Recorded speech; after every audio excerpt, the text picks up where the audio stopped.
Hey YouTube, it's Grawlys. Just a little update video on what's been on the paint station. Some howling banshees and warp spiders on the go. So enough of my ugly mug. I'll flip the camera around and show you what's been happening. Okay, here we are with the howling banshees. A little bit more progress from last time you saw them on the previous video, and so we've made a start on the gems. The swords have been blended from that deep pink all the way through to a pale pink at the tip. The eyes have been done. We decided to go with a pale blue eye. I think that kind of stands out a little bit better on in the green helmets. And they're still a work in progress. Still some little bits of edge highlighting to do. Well, the gold has been done on the weapons as well.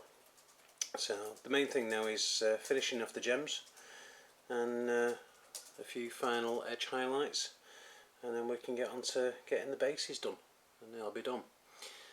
So I'm just going to stop the video there and switch around so you can have a look at the warp spiders. They'll be coming up in just a moment.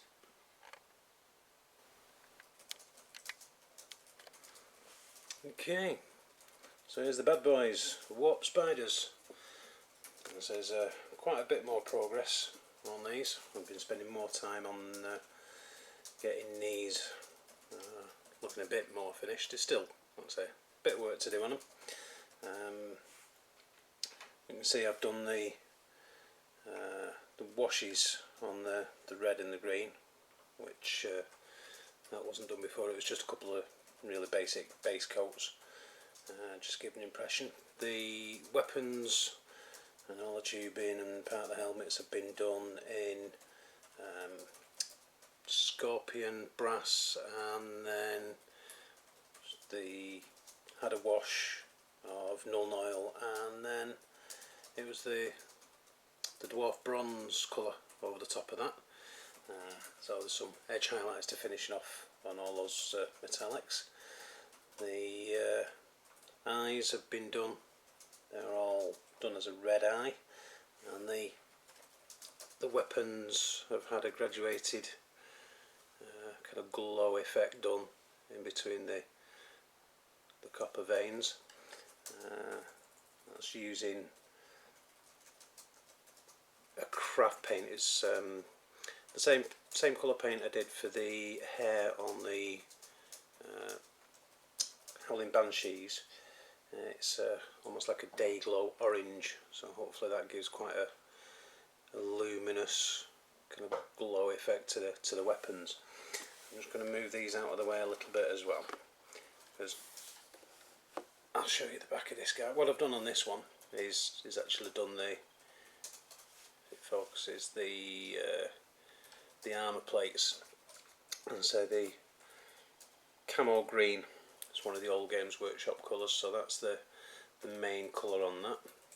So again, just some tiny little highlights to put here and there. And the bit I'm really pleased on, well, actually I'm going to show you the back of this one first. So on the back of all the jump packs, the warp jump generators, we've got a spider web. So that's all been done and painted freehand. No stencils or anything involved on there. So they've all got the stencils on the back. But what's going to happen, did a test on this one to see what it would look like with a rainbow effect, a spectrum effect on the colour. So with washes, I've actually done, see if I can bring it up closer. So from the reds on the outside through orange, yellow, green, blue, and an indigo colour. That's just the washes over the top of the white. I think that's come out pretty well. And so you still make out the red underneath. So that's in honour of Mrs. Grawlys, that one, the autistic spectrum. So we've got still a bit of work to do on the others, getting all them done with the spectrum on the back.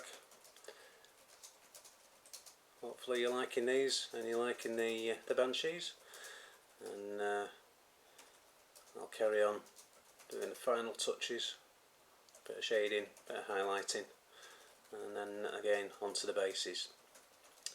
Once these are done and out the way, I want to get these finished. The next project up is the Wraith Knight. I'm going to be doing some airbrushing on that one to see if we can get some cool effects.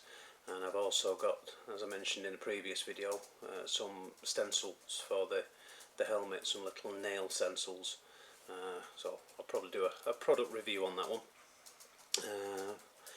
Some video with how the effect turns out, so watch out for that on a future video, and I'll leave it there. So for now, take care from Grawlys Lair.